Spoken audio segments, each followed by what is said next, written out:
Welcome to నిమ్మీస్ kitchen. ఈరోజు నేను చూపించబోయే రెసిపీ నువ్వులు మునక్కాయ ఎలా వంట చేయాలా అనే రెసిపీని చూపించబోతున్నాను. నేను ఒక కడాయి పెట్టుకున్నాను. ఆ కడాయిలో ఆయిల్ పోసుకొని మళ్ళీ మనం కొంచెం కూర వడియం కానీ కూర వడియం లేని వాళ్ళు ఆవాలు ఉద్దిపప్పు వేసుకోవచ్చు. కొంచెం కరివేపాకు వేసానండి. ఇప్పుడు మనం కట్ చేసి పెట్టుకున్న మునక్కాయలు యాడ్ చేశాను. ఇది బాగా ఒక 5 నిమిషాలు ఎగ్గులుకొని తర్వాత దానికి కావాల్సిన మిరప్పొడి, పసుపు పొడి, ఉప్పు యాడ్ చేశానండి. ఇప్పుడు నేను చూడండి దీంట్లో వాటర్ పోస్తున్నాను. ఒక 5 మినిట్స్ ఇదంటే చాలండి. ఇదిగో దానికి కావాల్సిన వాటర్ పోస్తున్నాను.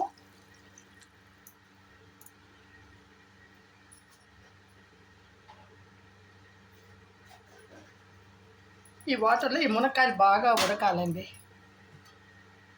ఉడికిన తర్వాత మనము నువ్వులు గాలిచ్చి ఎండబెట్టాలండి. నువ్వులు అవి వేయించుకొని పొడి కొట్టి మనం చిమ్మిరికి ఎలా పొడి కొట్టుకుంటామో అలా పొడి కొట్టుకోవాలన్నమాట. దీంట్లో యాడ్ చేసామంటే సూపర్గా ఉంటుందండి. ఇది 5 మినిట్స్ ఒక 10 మినిట్స్లో అయిపోతుందండి. నువ్వులు మునక్కాయ టేస్ట్ బాగుంటుందండి.